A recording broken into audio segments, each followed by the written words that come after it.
Guys, welcome back to another episode of the AT3 Tactical Podcast. My name's Josh Brooks, and today I'm joined by the one and only Michael C.J. Jackson and Charlie Onan, our resident washed-up professional shooter. Today, never professional. Well, never professional. Semi kind Never made money of doing it. Competitive shooter? Yeah. competitive. Okay. So our resident RSO at Stock and Barrel, Yeah. who makes sure the range stays safe. I don't know. He didn't take the course. Did you take the RSO did you take the course? RSO course? The actual one that you have to take. The USPSA RO course? Oh, you had to take that? Oh, yeah. Oh, okay. You taking that? Never mind. Yeah, So I was he an is- RO. He is an RSO. Certified. I mean, well, in USPSA, there's different levels, but I was at the RO level for 5 years or so, and then I just quit renewing it. I don't go to large matches anymore. Okay, so. cool. Speaking of competition shooters, what should I get Charlie for Christmas? Since you're a competition shooter, if I was getting something for a competition shooter, For me? what would I get? Not just you, but any No, I competition know, but shooter. if I got to tell you what you're going to give me, oh boy, I mean, it depends on price range, obviously. Say I got $20. $20. bones. Oh I gosh, got 20 bones to get you something for competition shooting. some ammo. That's what I was going to say. I mean, for $20. Yeah. Unfortunately, you can't get a whole lot. I mean, What about targets? yeah, targets are You good. get some of those Scale like targets? cheap 3D printed scale targets. Those are like $1 on Etsy, right? Scale targets or even just even regular targets. Just go out to the range and blast them. I mean, for $20, like, what can you actually get that would be an upgrade to for a 3-gun shooter? How much are shot timers? Could you Oh, get like a lot more. Could you get like a really crappy shot timer for $20? What about that Shot Timer app? Like a year-long subscription to it? Maybe. I've never played with the apps. I guess I've always had If you're subscribing to a shot timer app, There's some really good ones out there. Really? Yeah, they do some pretty. They're not vibe coded. They were like hard coded back before AI. okay, that's cool. Yeah, I haven't played with those in I guess it's been a long time since I've even looked on my phone for a shot timer. I'm sure they're better today. But I mean, the biggest thing is you just wanted something that was easy access, like while you're practicing, just clip it on your pocket. But I think those are like $60 to $200, depending on the model you're going for. Okay.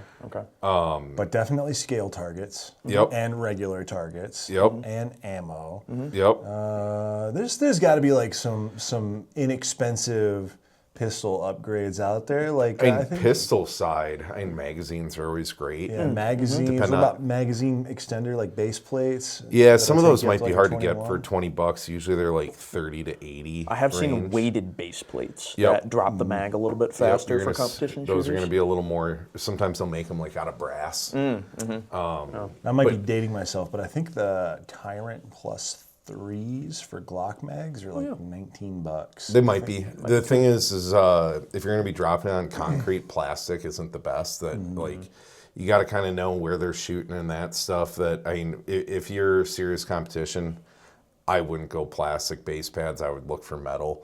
Although the Tyrant ones are a nice like CNC metal, and I think they're under 20. Yep. But I think you start getting into like some of the other stuff that Tyrant does, like their upgraded springs. You start getting like a larger order. I think you're going to push over 20. But let's say past 20. What if I $50? Grips. Grips? Grips. What kind of grips?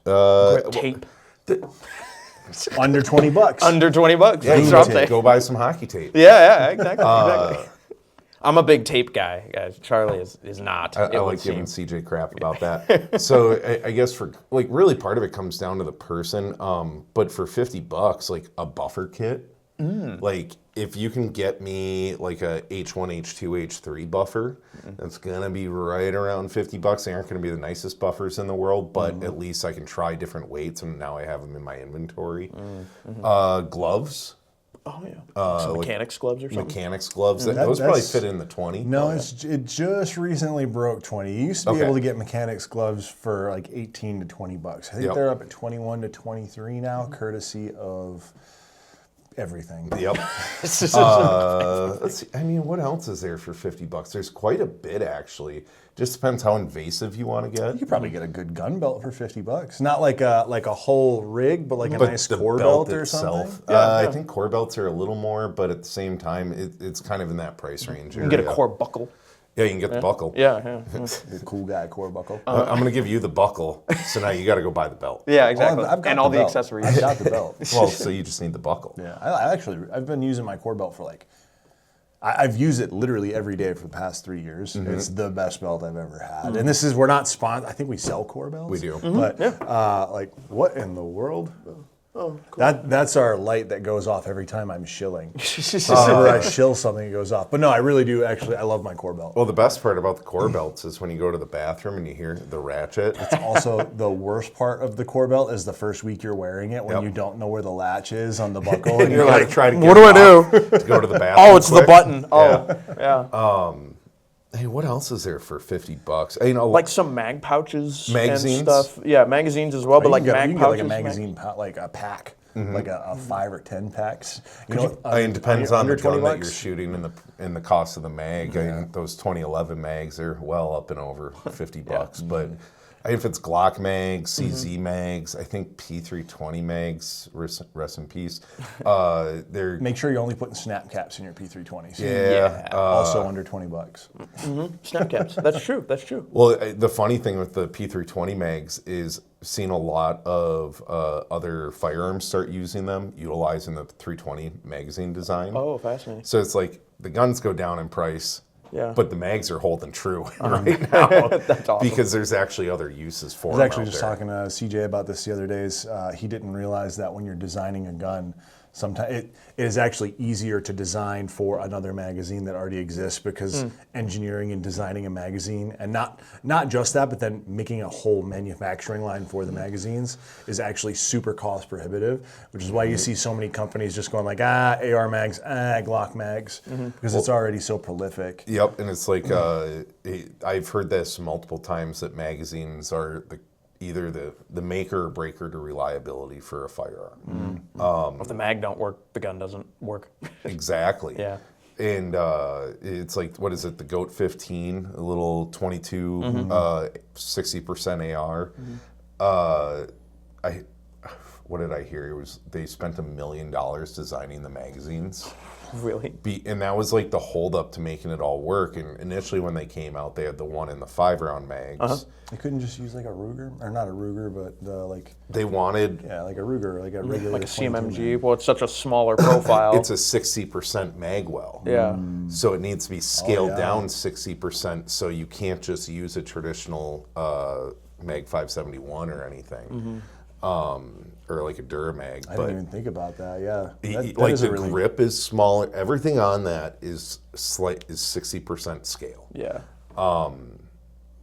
But if you have someone that, like a youth in your house or something like that, or like you want a good tool to like bring new shooters in, the GOAT 15 is always a good. But that's thing to not have our on it. $50 budget for competitive. Yeah. Well, I mean, True. you multiply that. What else by do we 10 got and for- it's in it. You could get a lot of 22. What's some stuff For we could put in the $50? dry fire dojo for $50? Snap caps are always good. We get a lot of snap caps for $50. Dude, they're expensive, man. Are they? I think it's like a 5-pack's like $10, you know? Like, I mean, yeah, 25 snap caps is more than most people need, but at the same time, they don't last forever. But I mean, you could also get different calibers of them. You know, for $50 a DIY, if you're a guy that likes a guy or a gal that likes to DIY people's gifts for $50, I bet you can get some of those. You can get a bunch of PVC pipes and build movable walls for your Yep. competition Oh, for shooters' sure. garage Yeah, space. Yeah, And and they go can set those up and they can make their own little dry fire courses with Yep. them. I bet you could do that for under $50. Oh, PVC is dirt cheap. And then the nets that they use, you don't even need to use the nets. You can just put the PVC there as a marker. Yeah. Yeah. Roll Yeah. gaff tape with it. Part of dry fire is you just got to kind of like know what your purpose is of the training. That you know what, don't cheat yourself. That's probably the worst thing you can do in training is just cheat yourself. Well, and a lot of time when I was doing some of my dry fire training, it was like I did a lot of movement stuff at the beginning, and then I was like, actually, I don't really need to do that much movement stuff because as soon as you get like, you can spend a lot more time just training the draw, and that could take up literally like your whole training session, and then start to integrate movement after that. Like I was like, well, as soon as you get your footwork down, You need to walk before you can run. Yeah. But I mean, from a competition standpoint, you're probably going to spend on an average stage more time moving than you are shooting. So there's a lot of gains there. It's kind of going a little off track here. It's kind of funny because in the competition world, everyone wants the fastest splits. How fast can I split? Okay, if you're great at it, maximum 32 rounds on a stage, so you're going to split 16 times if it's 2 per target. Math goes into this, but essentially, if you can, let's say you're splitting at 0.25, which isn't that fast. Well, you can get down to like 0.15, gain a tenth of a second on every split, so 16 times, that's math. Like 1.6 seconds. Yeah, we'll call it 1.6 for time being. That actually might be right. But now, if I can save 2 seconds from point A to point B, my splits aren't the lower hanging fruit. My movement is. And that's where like getting a shot time or something like that to actually like get you from point A to point B. Yeah. And par time it in your dry fire or something like that. But faster splits do look cool. Oh, they look great on the ground. They look great That's on what Instagram. gets the honeys. Yeah. Is there anything you can do for $50 to speed up your splits? Better shoes. Better shoot. For $50. The other thing too, I guess from the AR standpoint, is like foregrips. Oh yeah. You know, there's there are a lot of different types of foregrips out there for under $50. I never really noticed it until starting here, but my favorite foregrip, the little stubby BCM, it's like $19. Yeah. I always thought They aren't expensive. I never, They're I plastic. never, I buy one for almost every firearm I ever get. So you have I always like, oh, well, I gotta spend like $30. I don't really think about it. It's just it gets added in the cart with all the other stuff. You can buy them for your handguns? Yeah, definitely. No, I don't, because that would be illegal. That would not be good. You got a felony. I mean, $50. I mean, foregrips, there's a lot of them out there. A lot of it comes to like, a lot of the things with gift giving, especially if it's like a friend or something like that, that like they aren't going to tell you exactly what they want, is you need to listen to them. Like next time you're out at the range with them, like, do they grab your gun and say, like, oh, I kind of like this? What part are they talking about? Take a mental note of that, and that's what you get them. What if you had a friend who had like a bone stock, like M&P Sport, M&P Sport 3, M&P Sport, or like a Ruger, like something bone stock, and it's like, hey, I want to get you maybe a couple of things. First things first, a big fat comp on that thing. Oh, yeah, compensator. Let's get that thing loud. Break Warhammer. Oh, yeah. I mean, those are $49.95 or something. They're Charging $50. handles. Yep. Yeah. Would you get the Mod 2 or the smaller one, the shorter one, or the big one? It depends on purpose. I mean, if it was a competition, I'd want a bigger handle there versus smaller. But if it's more of a CQB or something like that, then that's the end goal. Yeah. Probably go for a little smaller. I've tried the smaller one, and I actually do like it, and I don't notice that much of a difference You really between don't. the two, and I like how it folds into a bag a little bit better. The big wings on charging handles is kind of a fallacy. Yeah. You like the GI ones have worked great for years. Yeah, exactly. And you don't need that much of an extended I've grip. never slipped off one or missed a GI one. Yeah, I say this every time someone's going on about charging handles, but like you should only be interfacing that when you're initially charging Loading your it, gun. and if you're having a malfunction. Oh, and- So it's really yeah. like 2 times you should really be interfacing with that frequently. Yep. There's malfunctions and when you're charging the weapon. Yep. Because after that, like you're sending the bolt home on around in the chamber. On so the it's bolt catch. With the not bolt really release, messing yeah. with it again. But there is something to be said about how cool like a Breek Warhammer or a Radian Raptor That's looks. true. If you're With the just different going, colors and stuff, right, too. if you just want the drip on your gun, on your Radian, firearm, you're going to bump up to that next price tier. yeah, That is true. $100. You know, it's underrated. And I don't even think you need to be a competition shooter. You could just be your buddy with the M&P. Your buddy can be like some crazy prepper guy, or maybe he has a shotgun and he overlands and he keeps the shotgun in the truck. Slings. Like almost all the best slings are under $50. Oh, 100%. I actually can't think of a sling that's more expensive than $50 right off the top of my head. Even the Vickers, the Vicker Blue Force Gear Vicker sling, those are only like Some of the newer mag pulls, I think, 48. are like $60 or whatever. Yeah, like they that. can go a little over 50, but it's kind of like I don't recall seeing many that go over 100 Oh, yeah. No. for sure. But yeah, slings are great. And especially really, if they that's kind come of with the QDs. yep.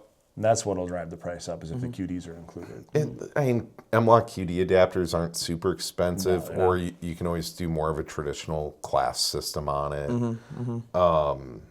But yeah, slings can go on anything. Yeah. I mean, anyone can use a sling.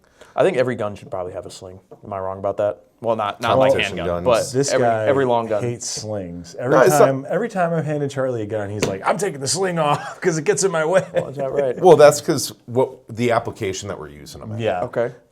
Like at the range, taking video, you got 8 guns on a bench, and they all have slings. It's like you go to pick one up, and you pick them all. It's a barrel of monkeys, is what it is. Yeah. And that's where QDs on them are nice. You take them off real quick. But I mean, from a competition standpoint, unless I need to sling the gun during the stage, I'm not gonna run a sling. It's just one more thing to get in the way of stuff. Gets tangled. I guess from like, you really have to look at where the application is of it. Is this like a home defense weapon that you're trying to keep as compact as possible? Is the sling going to help or hurt more? I've taken a home defense class where the trainer actually said the first thing you do is sling your gun, like get on it, sling your gun, and then aim. Not like, don't just like grab it. So he recommended that everyone in the home defense class have a sling on their gun. More than likely, yeah. Because if something were to happen, you're dropping your gun or something, you're not dropping it. So And the last thing you want to do is put the gun on the ground. yeah. Right, and it's a retention thing. You can't have the sling taken from you. Well, you can't have the firearm taken from you if it's attached to your body. So that's kind of where the school of thought is with that. So why don't I just get like a scabbard or a holster for my AR? A holster for your AR, yeah. I don't have an answer to that question. But speaking of holsters, since we're on the topic of retention, yeah. and since you're a competition shooter, is there anything in the $50 to $100 range for holsters that like really holds up in that space? Because I know there's some. I've seen just in the couple times we've gone out to some of the competitions, guys are running holsters that look like they cost $1 gajillion. Oh, well, yeah, you get into the race holsters Right.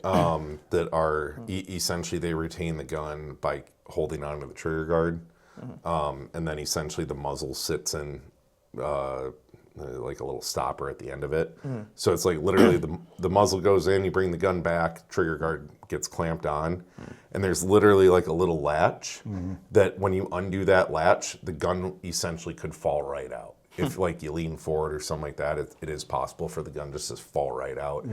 But from like a more traditional holster, that $50 to $100 range, I mean, really like any traditional holster design is probably in there, from like We the People or Alien Gear to We the People.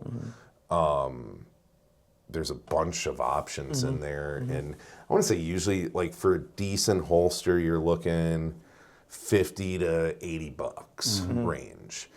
Now, Would you be gifting a holster? If I know what handgun you have, I definitely would. So that's what I was just about to say. Is Yeah. you need to know specific handgun, any accessories. Do you need a red dot cut? Does he have a light on it? Any other caveats to it? I guess my thing is I wouldn't gift someone a holster just because holsters is such like a personalized thing in terms of like fit, feel, how how it works. If you know that they've had a certain brand before, that's what they use. It's pretty safe then to keep going that route. Okay. With a lot of the higher end like duty grade holsters too, you don't even really need to know what light and optic they have. They're You just need gonna to be know oversized if enough. they have a light and optic. Yep. Is really They're going to be even- oversized enough. That's even kind of started to trickle down into like the EDC space where you've got, what is it, the one that you were raving about, the Haley. Oh yeah, the Haley strategic one. It's kind of like a one size fits all with the light. As Yeah. long as you get it optics cut, it'll work with the optic, and then. I think there's just like, it's pretty much just TLR7 size. Yeah, So pretty any much. mid-size light. And they might as well just make every holster for a TLR7. Yeah. Surefire's That's kinda newest how it light works. is a clone of the TLR7. Yeah. So Yeah. Holsters are in there. Really, like when you hit that 50 to 100, like now you start looking into butt stocks. You're looking into stealth recoil springs, the SRSs, that's the like- Arma spec ones. those are like, I think you can find some of those like $55, $65. Over Black Friday, yeah, around there. I think normally we're looking. What are they, like $80? Really? I think normally, Yeah. maybe $70. Yeah. But those are great. essentially, the one downside is you almost need to know like what buffer they're running today. Would you choose to run something like that in your competition gun? An SRS? Does it make that much of a difference for you? I would run one. Okay. Less distraction of twang, stuff like that. I mean, a lot of people run the JP SCS. Okay. A lot of people. Do they run that in conjunction with the JP bolt, like the low mass bolt and all that? A lot of the JP 3-gun rifles out there, you're going to have a low mass bolt, an SRS, adjustable gas block, thermal dissipator on the barrel. Is that shroud that like goes over the barrel? Yep. Type thing? Yeah. Yeah, little fins on it, a little aluminum heat sink. Those heat sinks actually work on other barrels as well. I see. You can clamp them onto a lot of different barrels. The one thing that they need is they need a straight profile. It can't taper.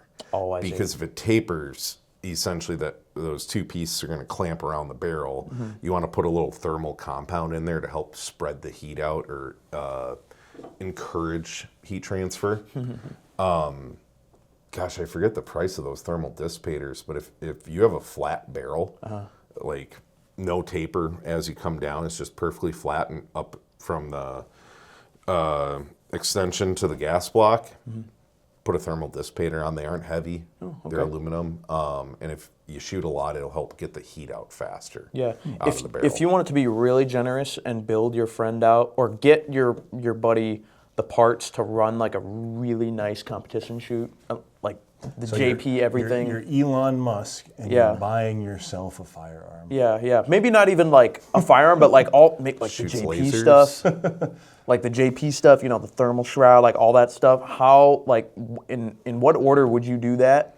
And then maybe how much would all that cost, do you think, in total? I guess I'm not following, like, what order? What do you mean by that? So, like, if you were to get your friend all of the kind of the upgrades for a competition AR, what order that would probably be pretty far down the line of upgrades because it's not going to make you a better shooter like a trigger would. Something that changes how the gun recoils, how recoil is felt. Those are kind of the main things to focus on first. And then essentially, like if you're, the thermal dissipator isn't necessarily going to make you become a better shooter overnight. Essentially, it's going to keep heat soak from happening in the barrel, and then also that's going to help extend barrel life as well. I see. And when you go get an expensive barrel, you want to extend that life as much as possible, so that helps. I see. But then also, it's going to keep temperature down on the barrel, less heat soak, therefore the bullet's going to fly through more consistently. Fascinating. So now let's move to like the $100 upgrades, and we can jump out of the like competition space. I suppose, if I have more than $100 and I'm getting something for a friend that has a firearm, I'm gonna, if we're in like the $100 to $200 range, I'm straight up going to triggers. That's the first thing. Like that's how I as a friend can help them improve their firearm, in my opinion, the fastest. 22 conversion kits. Those are great. Up there. Yeah. Those are great because it goes towards that, like, become a better shooter. You can shoot 22 for much cheaper. Oh, yeah. And If you're not shooting past like 50 yards. the CMMG kit, you change your bolt out for the CMMG one. You're going to use your 5.56 barrel, and you change out, and they come with magazines. Yeah. They are a little bit more finicky, I will say. They do, like I was shooting one the other day. Any conversion you do will be. Yeah, when I was shooting one the other day, it was about every third shot, I'd had some sort of like stovepipe or something like that. And The biggest thing with 22 conversions is try different ammo. Yes, try high quality ammo. High quality ammo, and try different types, because a lot of the 22 conversions I've had experience with, doesn't work. You find that one type of ammo, CCI Stingers. At one point I had a stash of them because that was the only thing working in my Glock 17 22 conversion.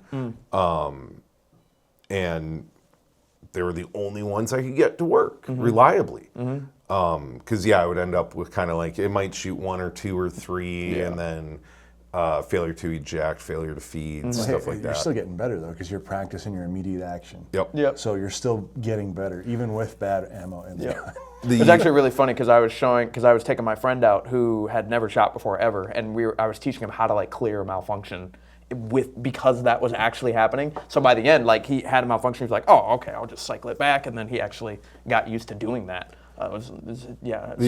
Another good one under $100 would be shooting glasses, Ear Pro. I mean, the Stinger glasses, those things, lifetime warranty, indestructible for the most part. So $100, you can get them 2 sets of Howard lights. Yep. Those are $40 to $60, depending on the day of the week and what color you get.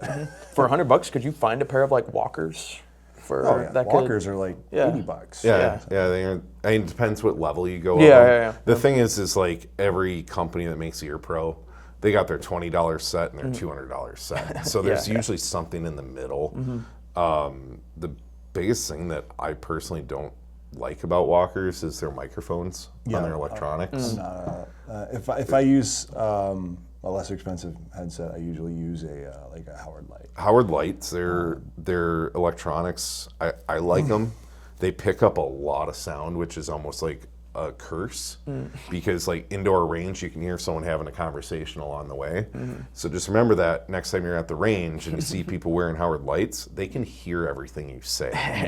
So when you're like, this guy scares the shit out of me. Shooting to specifically hearing protection, if you got a buddy that shoots a lot, get him some gel inserts for his hearing protection, because the difference that makes is insane. And when I run Peltor Contact 5s, they're like $500, right? But I got those at the time. The gel inserts didn't really exist outside of. Are you talking about the custom molded ones or the like more stock? You can get even the stock ones. The gel inserts are just amazing, and it'll take a $50 pair of Howard Lights. Are you talking about the pads? Yeah. Okay. I was thinking in ear. No, like the actual cups that go around on the headset. Yep. Yeah, you can like even take those off of walkers or whatever and put some gel cups on those. And it improves makes it infinitely way better. And at the time when I spent a bunch of, I know a guy who runs a communications company, so I got a really good price on those. But they were like, that was like the only way you could really get gel inserts at the time was if you had like MSA Sword-ins, or you had the Peltor contacts, or like auto noise barriers, like the really high-end $500 to $700 law enforcement communications capable headsets. And then just out of left field, I don't know why it took so long, because it was like, oh yeah, we can just slap these $30 cups in your Walker razors, and now they're just as comfortable as the super high-end sets. I mean, the other thing to look at, like if it's someone that you want to spend a little more money on, is getting them custom made in ear monitors. Can you do that for $100? No, you're going to be a little over that. But we're still in the $100 category. Everyone I know with them, they love them. Do they? Okay. Do they have like pass-through electronics and everything else too? You can get them with electronics or without. Money. But essentially, like if you want to get someone like a really good gift that you know any gun person can use, that's a great one. Now it's not cheap.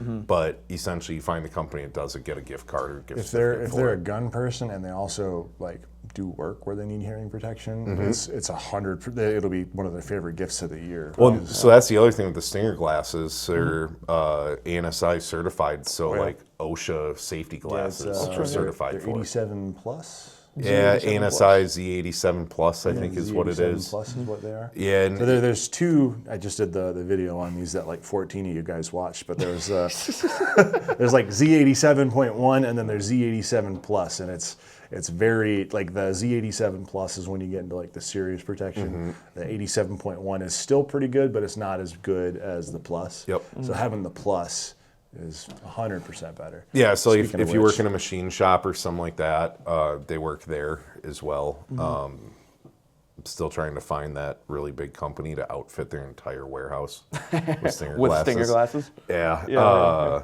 But yeah, under 100, I mean, butt stocks you're getting into. There's a lot of options out there. There's some hand guards you could maybe get for 2A basics. Like if you're looking at your M&P. Less expensive UTG ones even. Yeah, they're kind of right around there. I think the one I have a UTG one on my Mac 5, and I think that was like $89. Muzzle devices all day. There's a couple of triggers in that sub 100, like our like our single stage. Our nickel boron 2-stage. Oh, yeah, and our with the 2-stage. curved. That's under $100. And The Battle Arms Development has. Yep. They have one that's like super budget, like $47, $57. Well, and depending on how invasive you want to get, Cerakote color upgrade kits. Oh yeah. If you want to bring a little flare out in the gun, but now you're getting invasive. Are we under 100 or over 100? I said 100. 50 to 100 right now. Yeah, 50 to 100. Could you get a lower for 100? Yeah. Yeah, You 100%. get someone a whole project gun. Yeah. Well, I'm thinking now that Anderson's gone, can you get a lower for under 100? Oh yeah. I mean, our lower's $89.99 Oh, retail. there you go. In this category, something I think anyone that's going to the range a lot is you can actually start building. You're almost in the I can build a range bag with this kind of money stuff. So you could get like a Real Avid Gun Boss, what's that? Wheeler. Wheeler has this little screwdriver kit. You get those, plus you can get an actual range bag like this, and you're still all under $100, and you just give them that with those tools, and then let them go after it from there. They've thrown a couple of magazines. That's one of the things I just thought of that's actually much lower in the dollar spectrum are mag couplers. Oh, mag couplers. Yeah, 5.56. Yeah. Well, yeah, and there's some you stack side by side. Like I've seen some people, they want to invert one, so when they reload, I don't get that. That's Call of Duty. Yeah, that's like an upgrade in Call of Duty. That's exactly all that I is. apologize for mag couplers. That was my generation. We're like, I'm gonna use some tape. We got it from Vietnam. Yep. And then we took it, and then someone somewhere was like, what if I molded plastic? So what's interesting is we started with like competition.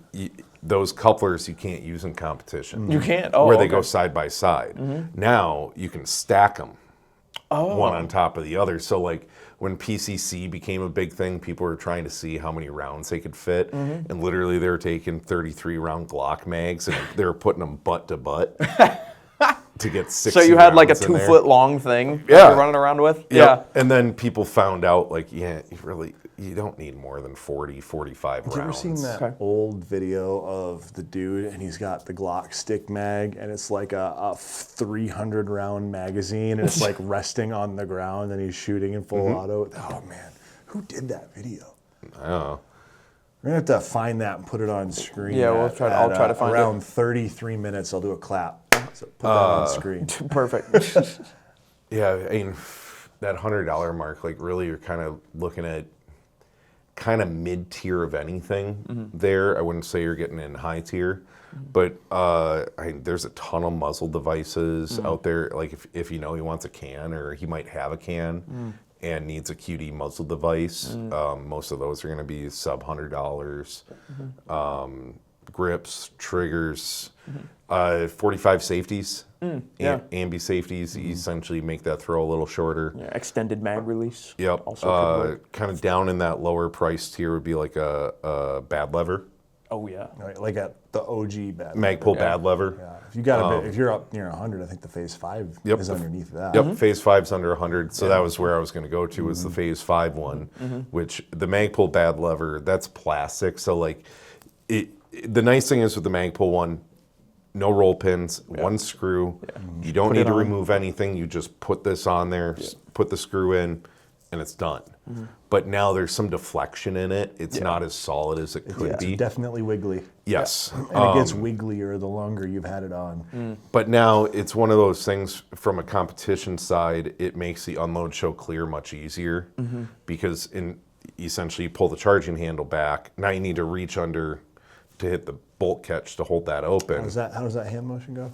Like this, where essentially if you can pull the catch, lift the bad lever up, that'll hold your bolt back, and then when you're done, you just push it down. But then if you want to spend a little more money, the Phase 5 one's all metal. It integrates the bolt catch with the extended lever into it. It is just much more rigid, but now you have to take a roll pin out. Yeah. And depending on your buddy, You could do it with them. Make it a buddy date. depending on you, Yeah. how bad do you mash roll pins? Well, exactly.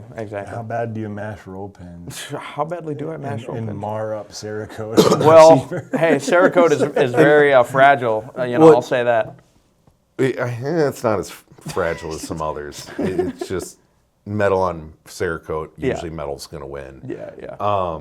But that's kind of the downside of that spot is it's not an easy roll pin to remove and reinstall for a lot of people.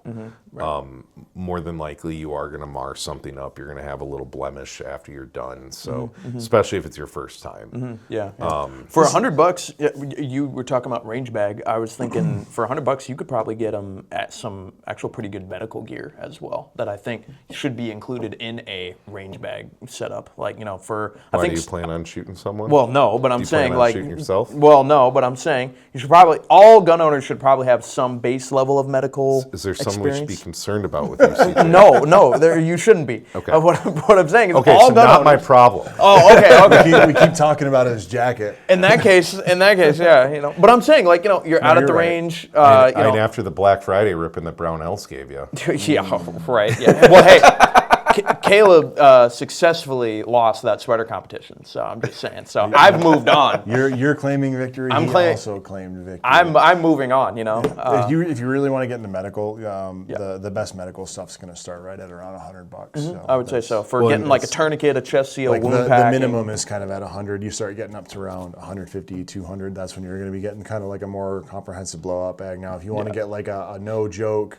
ouch bag, A blowout bag. That's yeah. like something I have for my kid. yeah, and it's, Yeah. so Or they're gonna CJ. cost you about $400, $500 for the blow. Or my dog last night, according to my fiance.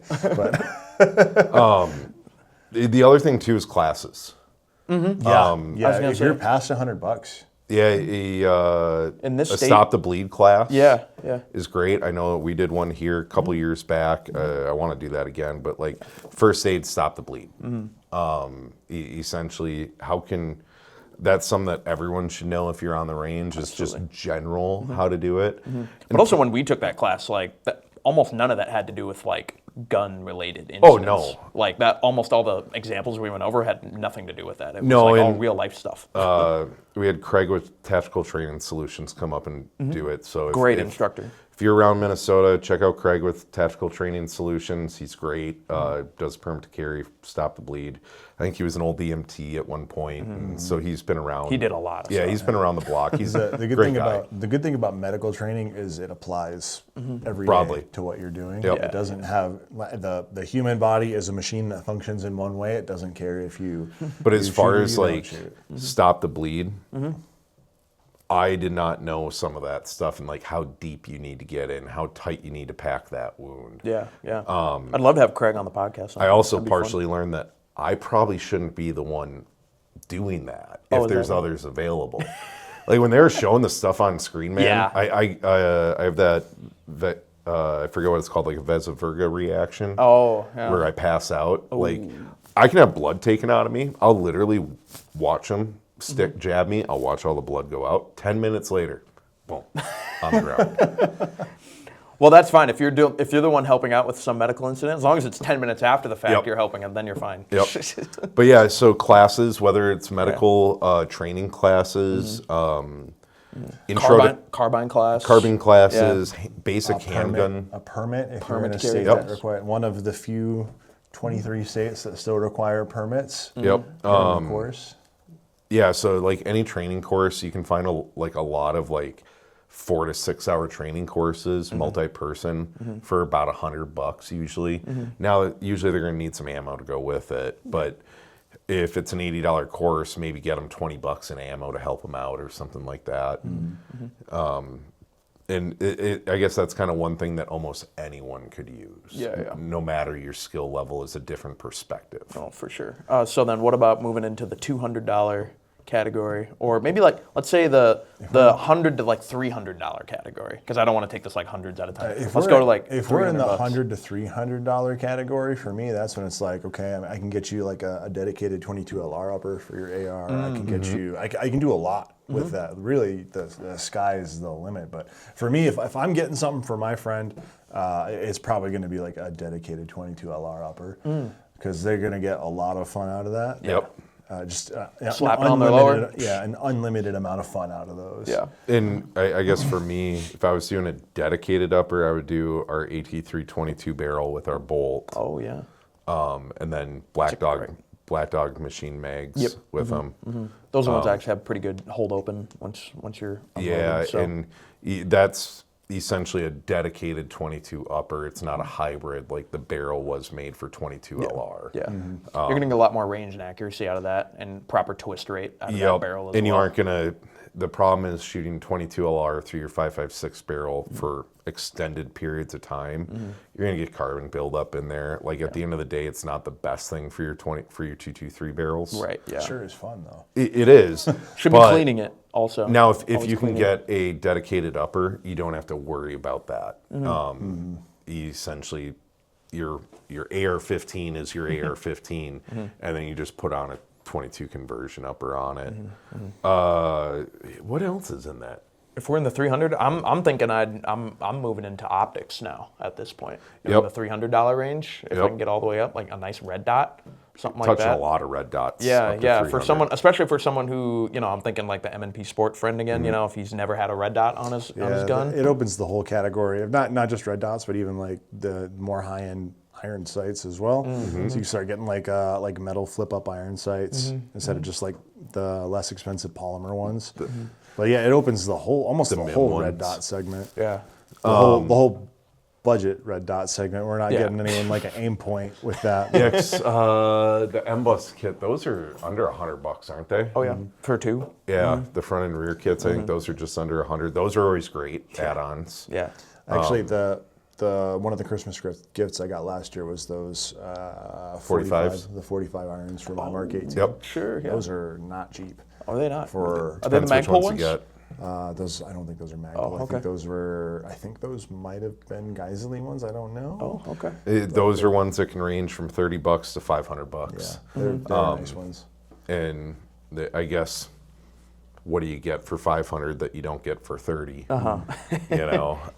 Is it just a reliability, a name, or is there truly a difference, plastic versus metal? There's probably a point where You've diminishing passed returns. Yeah. 100%. And you're just getting the Gucci 100%. stuff because it's cool. You get a name. Yeah. I mean, that firearm has like bomb-proof canted 45 iron sights, plus a bomb-proof ACOG, plus a bomb-proof RMR. Well, I can break them. He tried hard enough. Didn't break anything. Yep. I can. Oh man, my voice got a little messed up there. Okay, Kermit. Yeah. What about Kermit. What about like?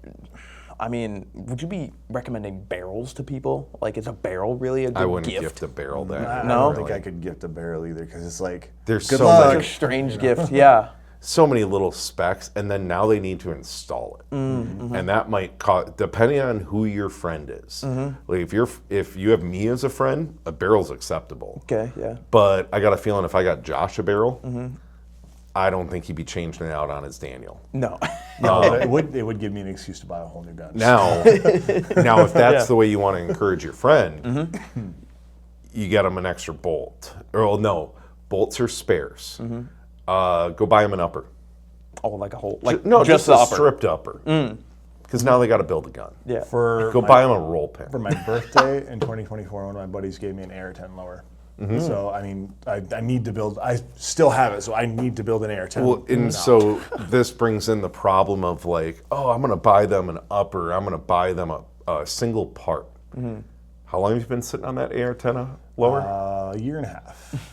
And any end in sight to get it built? As of Next year, today? I think next year. Okay. So it'll be like 2.5 years. So then next year we'll ask and it'll be next year. So what had happened was I started working here. And it's like I need to make a video. There's always free beer tomorrow. Right. Yeah. Just remember that. What about so in $300? I mean, you could get a really nice bolt carrier group for your buddy, and I feel like that's a solid upgrade for anybody who's. And that's something that people don't like spending money on. Yeah. It's a quick 5 or not even 5 minute drop in. Yeah. Like a nickel boron, something like that, to just immediately zazz up the look. If I'm going to spend that type of money, I ain't going nickel boron. Oh, you're going. Oh, if you're taking up the whole budget, if you're taking up like the whole $300 I mean, budget. if I want to get a real quality bolt, I'm going chrome. Okay. Not DLC or Could do DLC. Okay.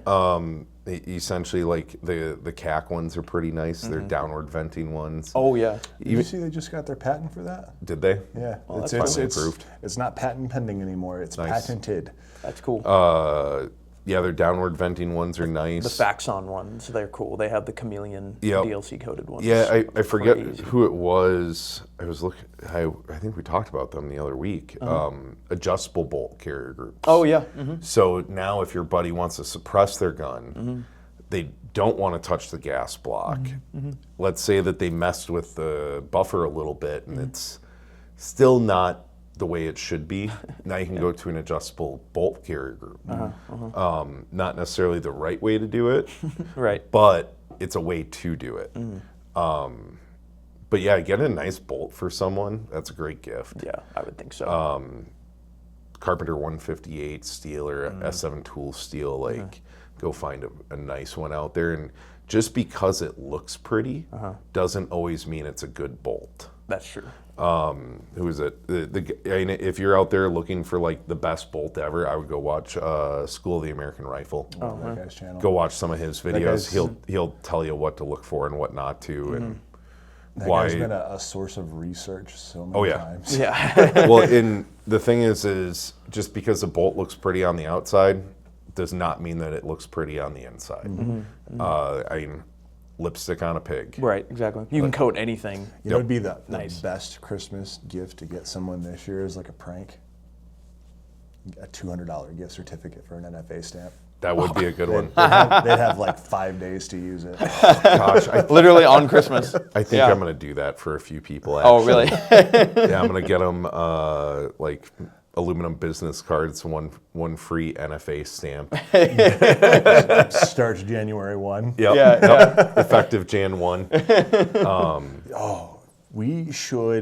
You should get those on your laser, etch out like a couple hundred of them, and let's throw them in orders. Oh man.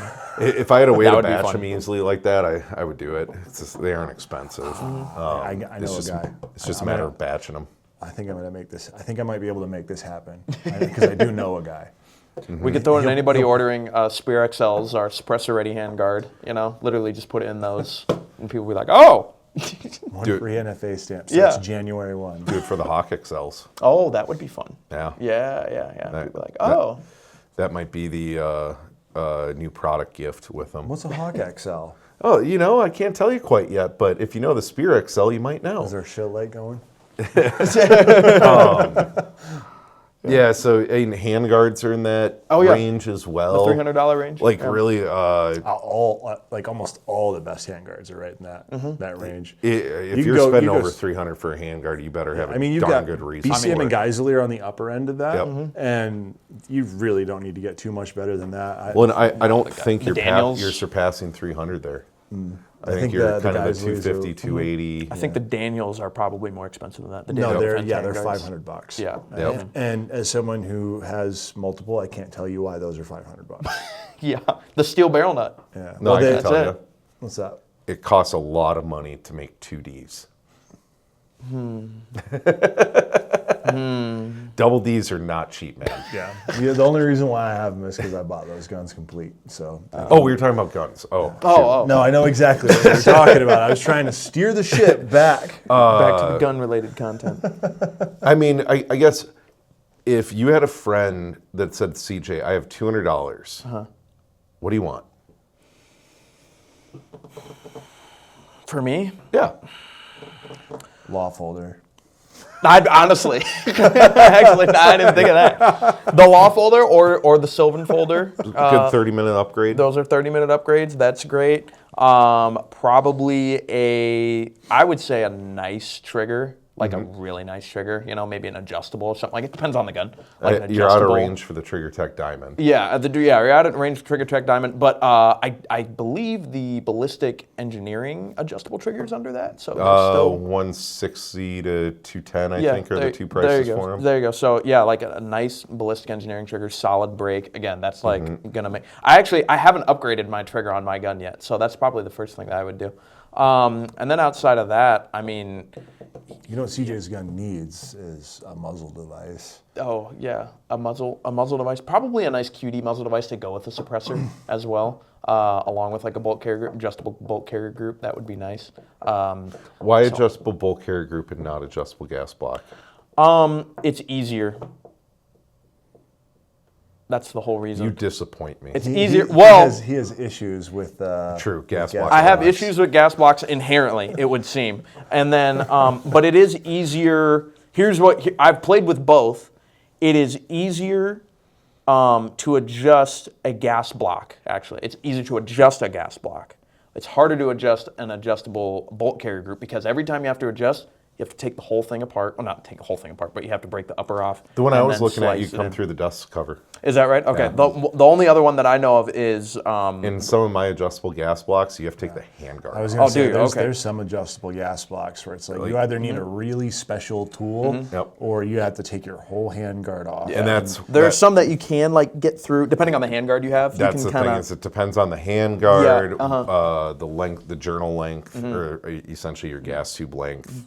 So that does kind of make my point that it is easier to adjust a bolt carrier group, I would say. If you could initially just, you said it was easier to adjust the gas block. Well, that's what I'm thinking. What I'm thinking is it's easier to adjust the gas block if you have a handguard that you can, or you can come through the front, something like that. I think the CMMG one's kind of like that. And it comes with like a really long Allen wrench that you come A lot through. of them, I guess most of the adjustables I know, you come from the front. The kind of the one downside is a lot of them are Allen wrenches. Yeah. And it's like, if there's one thing I hate, I got a drawer with Allen wrenches. You've seen the one in our studio, we have like a whole thing. You haven't seen mine at home. Ours is impressive over there. We can have an Allen wrench battle someday. I'll make you feel inferior. But it's like, A, you need one that's long. B, you need the right size. Sometimes you might have a set screw, which is another size on them. Exactly. Then you have to keep that in your range bag. Yep. If you forget that one day, it's like, oh, shoot, can you even shoot your gun now? And then you have a gun that's just not working just a little bit, Yeah. and someone loosens up the screw just a little bit too much, and they shoot it and send the screw down range, and then you're looking for it with a And it's magnet for lost. about 5 minutes until you give up, and then it's just, okay, we're changing the gun. Got to change the barrel. Has anyone got a barrel nut wrench? Nope. The JP makes one Okay. that is A gas block? Phillips. Oh, Phillips. Okay. It's a Phillips screwdriver that comes down the front.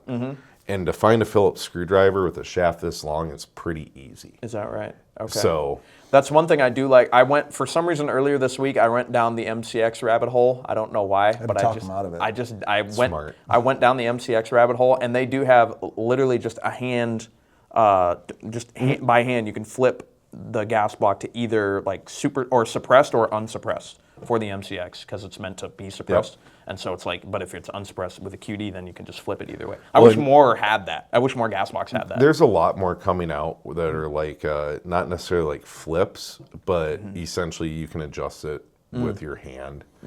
They really need to do is, so this is one of the ingenious things that FN did with the M240. It's a medium machine gun. On the Golf version, they had an adjustable gas block, but it was just a collar. So you pushed in on the collar, it depressed the nipple, and then you rotated it, and it would get to the next gas setting that way.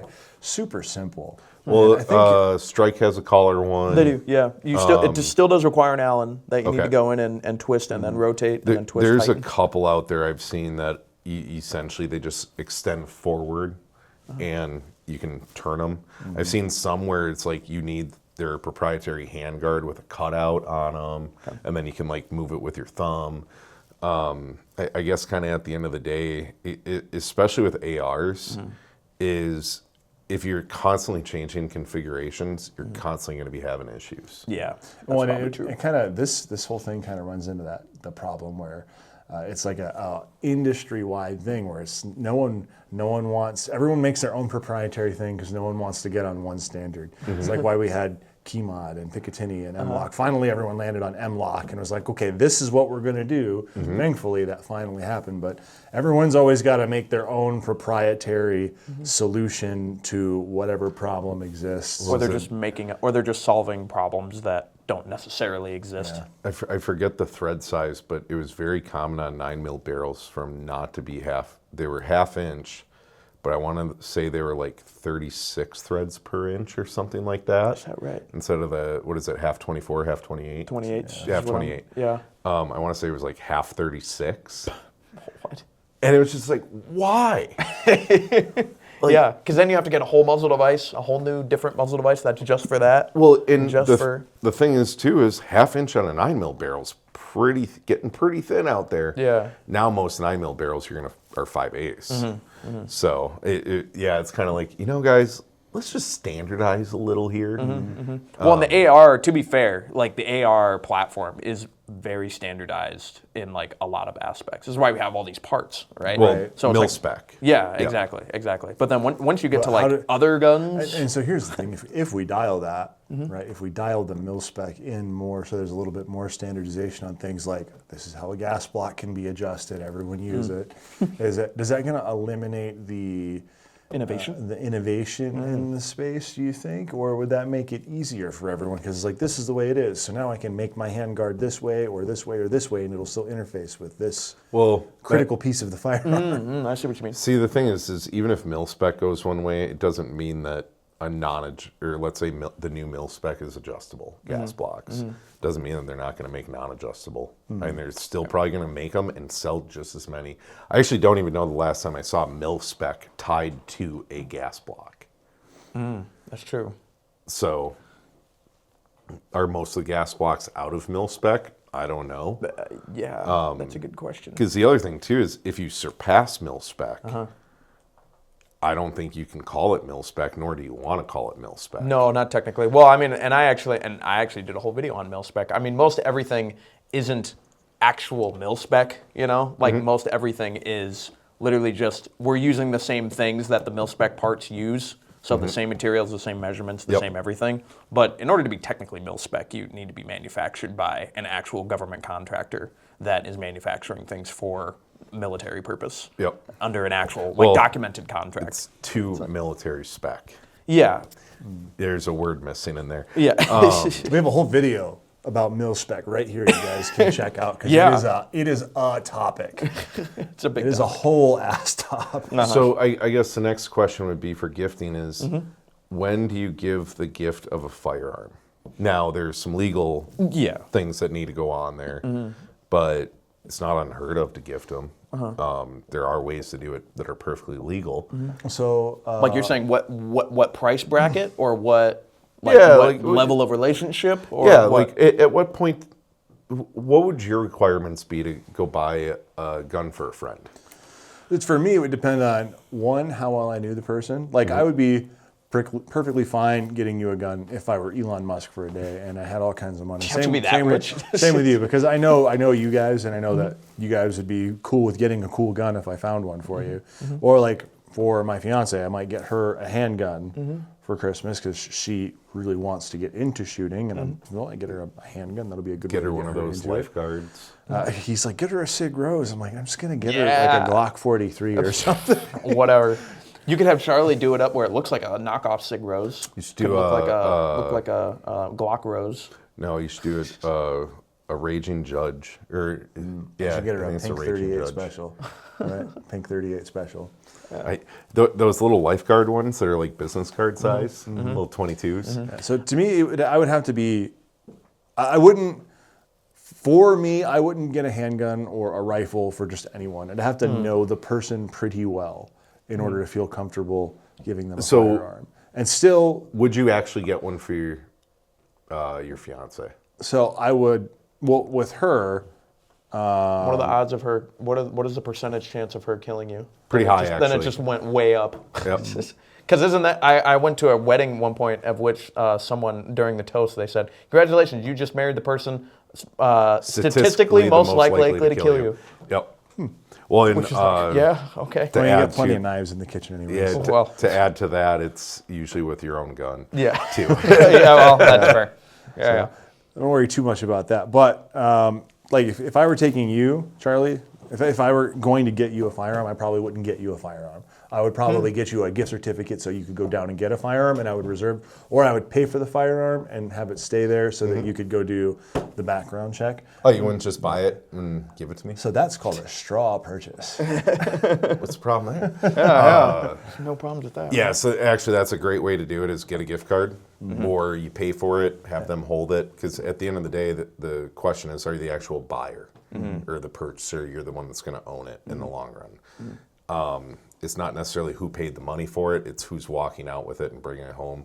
Now, depending on the gun store, that's raising red flags as well. Because one person paying, another one filling out paperwork, that's always a red flag. So a gift card might be a better way to do it, especially if you don't know the people behind the counter at your gun store. I guess this is an instance of me being so ingrained that I don't, because I always know the people that I'm buying firearms from, like very well. So, cause like if you go in there and you're like, oh, I want to buy my wife a gun, like yada yada yada, and you're gonna get some pink and you're a 6'4", 250-pound dude, like that was oddly specific. More than likely, this isn't gonna be for you. But at the end of the day, the gun shop employee, like they do need to cover their own ass a bit. And so it'd be like, get a gift card, bring her in. She can pay for it. She can fill out the paperwork. Everything can be kosher then.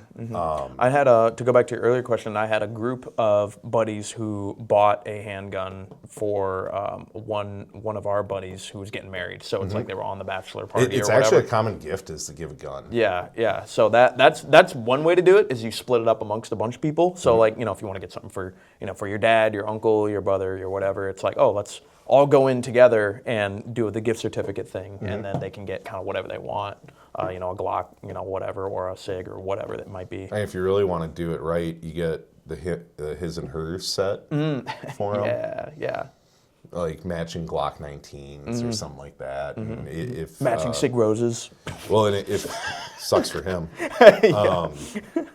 When are you going to carry a SIG Rhodes, Josh? I have an AXG Legion. It matches the beard. Yeah. There you go. Ever since Lena left SIG. Never again. Ever since Lena left SIG. That's what kept you buying SIGs. Did you guys hear Max went to Staccato? Max Michelle. Really? Yeah. Oh, wow. Staccato picked him up. They're spending some money. Wow. He took like a VP of marketing role or something like that. Really? Yeah. So CJ, you kind of answered, like if you could get anything gifted to you, what would it be? You said trigger. Yeah, I think so. Josh, where are you at with that? Ooh, anything? Nope, I got 20 grand. You got 20 grand? Burning a hole in my pocket. Oh, in that case. And I got to get you a present. No, 20 grand? You had a limit of $200. Oh, okay. Okay. If you got 20 grand, 3 Daniels. No. I actually, it'd be a novelty, but I'd want one of those like the FN 240s in a single shot, just so I could put it on a wall. I carried one of those guns around forever, and it's like it'd be a total novelty. Gun's super accurate still, even in single shot like that. But other than it's not gonna do what you made it to do unless you do some stuff to it that you're probably not. You need some allowed to do. licensing to really have fun with it, right? But I would love to have one on my wall. If you got 20 grand, for a wall piece. Okay, now I got $100. What do I get you? $100? Yep. You got to stay under $100. 3 of the BCM stubby foregrips. And then cash for the rest. Yeah. Gift card. That's what, $80? You got 20 bucks left over? Is that even 83 of them? No, 20, 40, 60. Oh, 60. Yeah. Oh, it's probably They're like 60 bucks. $22 after tax. Yeah, yeah, I can okay. get you 5 of them down here. Interesting. You want foregrips. Yeah. Just that BCM stubby is my favorite foregrip. Just know Josh likes stubby things in his hand Okay. that are about this big around. About this. Yeah, we'll keep HR out of this conversation today. What about you, Charlie? If you had $100. if you had 100,000, let's give you the $20,000 too. 20,000? Oh, I kind of wish it was 100 grand. Because pre-ban MG42. Oh yeah. Oh, yeah. If I had the 100K, because I don't know what they're going to cost, but I know $20K ain't going to cover it. You'd have to bid for it at $100K. Yeah, or You like get a whole anything pre-ban, I guess, would be awesome to get. Well, at 20 grand, you could probably get a Uzi. Those usually are in the 15 to 20. This is because there's a lot of them. I feel like they were like 10 years ago, and today I haven't looked in a long time for them, but I got a feeling they're like 25, 30 today. How much does an M249 cost? Like right now. Like right now, yeah. Is that in the 20 grand area? Well, there's no pre-ban ones, are there? There are. It's a bit older. Okay. It's like a 1980s era gun, I think, but they usually have like wood butt stocks but like a modern one, I think they're like 23, 25 grand is what like the U.S. government pays for them. Yeah. from Well. FN. Yeah. So now if you can get a civilian version, 3X, 3, 4X. And that's me spitballing. I have no idea. Someone Google Sure. it and put it down in the comments. Yeah, and if anyone has one, bring it up. Heck yeah. We can have some fun. We'll take you out to lunch. Oh, heck yeah. But yeah, I guess like outside of complete gun, a really nice like magnified optic or spotting scope would be nice. It's kind of one of those things that like I don't want to spend $1,800 on an optic that unless So if I'm you like had a 20 grand gift, you'd want an $1,800 optic? I mean, I kind of take that 20 grand as like no limit, essentially. So you don't want like a nice custom blazer, bolt action. Well, outside of a complete firearm. Oh, okay. Ooh, okay. Like a really nice optic.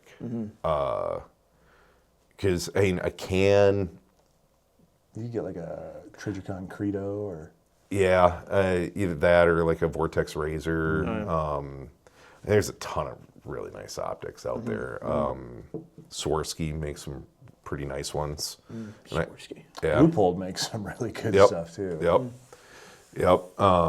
But at the same time, it's like I have cheap optics and I have some more expensive ones. Yeah. Me personally, for unless like I'm doing like PRS or ELR. How many top shelf optics do you have though? 2.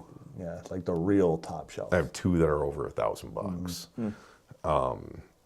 Magnified optics. Essentially, I wouldn't buy a red dot over $1,000 ever. Well, yeah. You're telling me you wouldn't buy an aim point for $800? It's not over 1,000. So you think about the little red dot aim point, basically the alpha green dot, but with aim point's name on it. I mean, you get the flex. I would buy an EOTech for $800 though. If I had, I don't think you need to $800. spend You $800 can on get an it for like EOTech though. $500. Can Yeah, you? it's 500-600. 600. XPS2s, XPS3s, they're down at like $500 now. Okay. Yeah. But I would only get it with a magnifier. Oh, then you're looking at like 12. Yeah. Then you're adding more money. Yeah. I would only ever get the combo. I couldn't get just the one. Yeah, I guess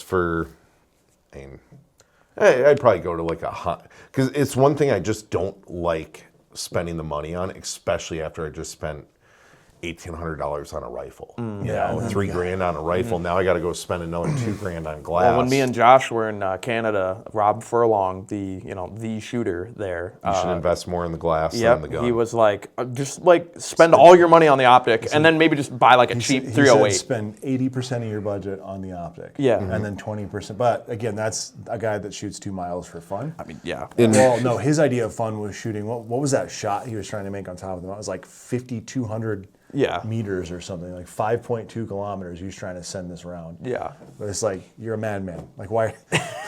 Well, and it comes down to like, what do you want to do with it? Right.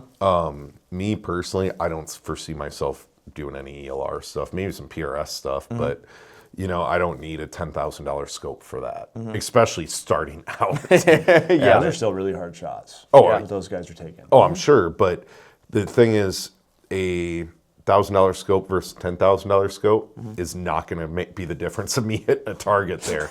Like, I am so much better off spending $9,000 in ammo, figuring out my equipment, and versus spending $10,000 on an optic. Or rent out a spotter from Rob Furlong's school. They're probably $10,000 to rent out for an hour, and then they'll tell you where to hit. And Oh, you'll the be guys? fine. Yeah, the guys. Yeah. All his instructors. If you had at $10,000, you can build you're starting to scratch the surface of a really good long range gun. Oh yeah. But Really those good guys, I long-range bolt noticed gun. when we were there, it's like professional golf with those guys. Like they're just They got the golf caddy. That's their spotter. Well, I guess actually no. The shooter's the golf caddy because the guy that's spotting is really the one doing all the driving of the round. Yeah. Okay, but what about your $100? This is going to be a hard one for you because you have an encyclopedic knowledge of stuff that's in our back warehouse here. Gosh, a lot of it comes down to like, what do I need? I guess. Cerakote bottles. I know those are always good. Aren't those like $40, $50? Like 35 bucks. 35 plus shipping each. You get 3 colors. Yep. You can do But Do a lot with that. no, either like an SRS recoil spring.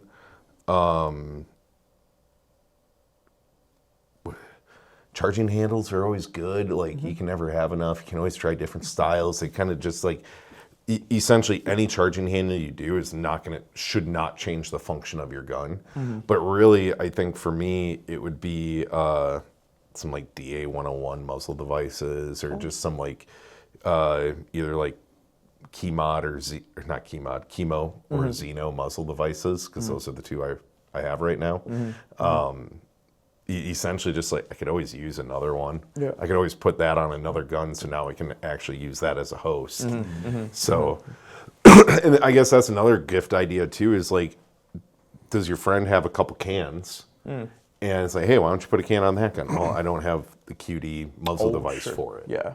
Okay, well, what do you need? Like, Actually, I had a DDM4 that had a pinned and welded muzzle device. So if I could get a gift card to a gunsmith that would undo that, that would be a huge gift. Because those pinned and welded muzzle devices are a real buzzkill once you start getting into the suppressor. it depends how well they pin and welded it and like what actually they used for the pin. Yeah. Sometimes Could you just like heat the whole thing or like torch the whole thing and then? no, you have to drill them. Oh, you do. Oh, It would almost be easier in the case of that firearm to just get a new barrel. Barrel and muzzle device. Yeah. So for those that don't know, cover it real quick for CJ's side. Essentially what you do is you put the muzzle device on and you drill a hole. And that hole actually touches the threads on the barrel. You drop a pin in there. That pin goes pretty much into the threads and then you weld her up. And so that pin's held into the thread. So like even if you heat it up, like unless it's liquid, it ain't coming off and you're gonna ruin the threads.